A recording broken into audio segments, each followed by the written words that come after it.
Hey guys, welcome to next chapter number 13, which is disease related to musculoskeletal and connective tissue. The course series starts with M. Before starting this class for today, let me give some information about this chapter. Here in this chapter, it covers the system of musculoskeletal as well as all the connective tissues in our body.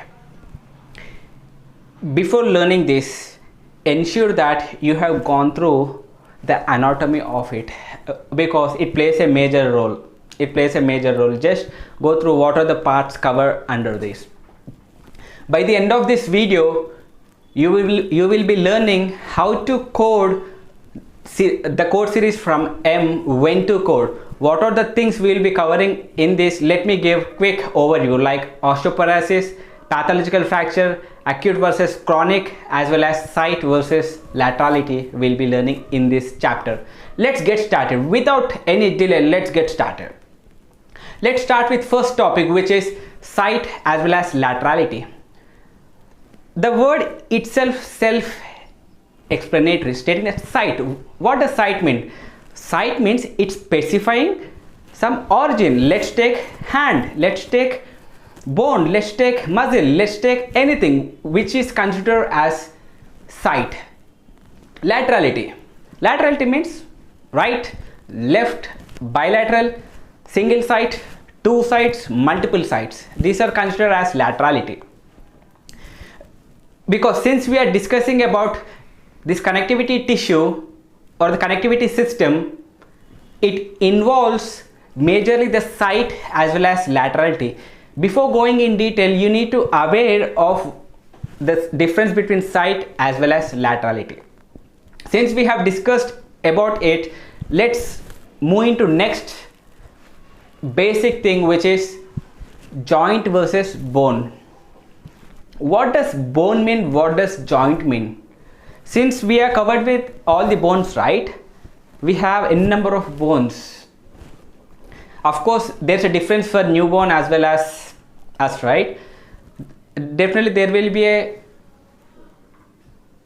huge number for newborns, and compared to them, we'll be having less number of bones in us. If you know the exact number, how many bones does a human has, comment below. Let's move on. The difference between joint as well as bone. Bone means it is upper part or lower part, whatever it might be. If it is upper part of bone, lower part of bone, it is called as bone. And joint is a portion of that bone. Let's take elbow joint. A portion of it considered as an joint. This is the key difference of bone as well as joint, because in this chapter we have different codes which may fall for different category for bones, different category for joints. That's the reason you need to focus this as well. Next, acute traumatic and chronic or recurrent codes in musculoskeletal. Acute means you need to remember one thing. Here this is related to musculoskeletal, right? It is related to musculoskeletal. You need to remember that whenever there is an acute traumatic condition for musculoskeletal, you need to refer chapter 19, which is injury. Then why we are discussing here? It's a part of this chapter, and here you need to focus chronic as well as recurrent. We will be coding from this category, from this chapter.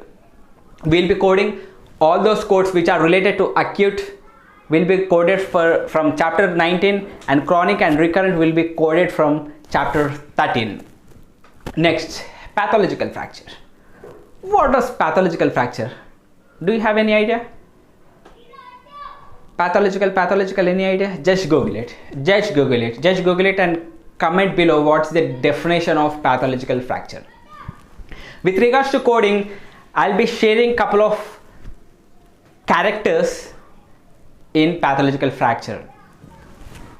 Leave about 1 to 6 character. I'm talking about seventh character. I'm talking about seventh character. Please focus, make a note of it. If we have a patient who is admitted to the hospital for first time with pathological fracture of hip, let's take hip pathological fracture, patient admitted for the first time. Now we will be coding initial, seventh character as initial. The alphabet is A. Alphabet is A. The patient is admitting to the hospital after few years and he has affected from that fracture. We will be coding that as sequela, which is S. Sequela, which is S. We have covered initial A, sequela S. Now we need to discuss more about subsequent. We need to discuss more about subsequent. What does subsequent means? The word itself states subsequent. Again the patient is coming. Again the patient is coming.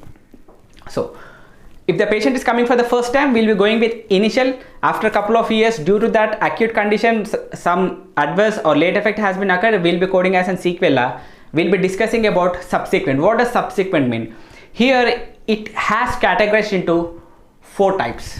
It has categorized into 4 types. What are those 4 types? What are those? Delayed healing, pathological fracture with delayed healing, which will be G, routine healing, which will be D, non-union, which will be K, and malunion, which will be P. This is how the seventh character varies. With routine healing, without routine healing, that means delayed healing, non-union and malunion. We have different seventh characters for this pathological fracture. The same way we do have the same kind of seventh characters for other fractures as well. Here we have a separate guideline for pathological. That's the reason we are discussing here. Let's move on with last topic of this chapter, which is osteoporosis. What does it mean? In general, osteoporosis mean which affects complete bone or which affects all the bones is considered as osteoporosis. Here in osteoporosis, you need to remember 2 things: osteoporosis with pathological fracture, osteoporosis without pathological fracture, because we have a separate category. If the osteoporosis with pathological fracture, it will be M80. If without, it will be M81 series. Here you need to remember few things. Let me share one example. If a patient has osteoporosis and the patient also has fracture and the patient age is 60, in that case you need to remember, you need to go with pathological fracture. You need to go with pathological fracture because here age matters a lot when we have osteoporosis as well as fracture with elder age, which is more than 60. There's a possibility of having pathological fracture. You need to go with it with pathological fracture. Still, if you have a question, you can query the physician. Before discussing the chapter specific codes, we are discussing in all the chapters, right? Chapter specific codes. Here also we'll be discussing, but before discussing, let me share 2 combination codes which were part of this chapter. First one is RA, rheumatoid arthritis. We have many combination codes for rheumatoid arthritis. Let me share one by one what are the things involved in this combination code. First, rheumatoid arthritis with heart involvement. Rheumatoid arthritis with heart involvement. Next, rheumatoid arthritis with lung involvement. Rheumatoid arthritis with lung involvement. Then rheumatoid arthritis with carditis, rheumatoid arthritis with endocarditis, and rheumatoid arthritis with myopathy. We have many other codes. whenever you have rheumatoid arthritis with some other condition, ensure that we have a combination code. Go through these combination codes. The second set of combination codes are gouty arthritis. In gouty arthritis also we have many combination codes like drug induced, lead induced, idiopathic, and we have many other things as well. Whenever you have gouty arthritis, be specific. We have different combination codes, go with that. And coming back to the chapter specific codes, chapter specific already we have discussed like many codes, right? Let me share few among them. Osteoarthritis, which might be primary as well as secondary. Let me give an example for osteoarthritis. Let's take osteoarthritis of hip, osteoarthritis of knee. Again, we'll be having generalized as well as localized, primary as well as secondary. You need to look those as well. These are the specific things. Next, arthritis. In arthritis, we have rheumatoid arthritis, gouty arthritis, juvenile arthritis, and many other arthritis. You need to focus that as well. And bursitis. Finally, bursitis. These are the codes which were part of this 13th chapter. The series starts with M. Remember one thing, we have discussed the complete guidelines which we have in this chapter. This doesn't mean that we have completed the whole course in that chapter. No, these guidelines are different, codes are different. Let me give an example or comparison of it. What does guideline mean? What does tabular index codes mean? Let's first start with tabular index codes. Tabular index codes mean the codes which are present in that complete system or in that complete chapter were part of it.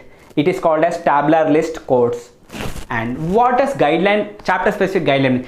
Chapter specific guideline is, let's take in chapter 13 we have 2000 codes. Let's take an example. In chapter 13 we have 2000 codes, but we have guidelines for only 20 codes or 20 conditions. This is how you need to focus. You need to differentiate the tabular list as well as general guidelines, chapter specific general guidelines. Remember one thing, whenever you are coding any account, focus on general guidelines, then chapter specific guidelines, then client guidelines. For you, I will be sharing my own key learnings of some techniques I'll be sharing, which I'll be calling as 3G technique as well as 3T techniques. I'll be sharing these modules or this video with you, which will be helpful to you to grow and to build your career with strong basement. Trust me, before closing this module, I'll be sharing those 2 videos with you, which will be very helpful to you. Until I share that video, stay tuned, keep learning, keep practicing, don't stop practicing. See you in my next video.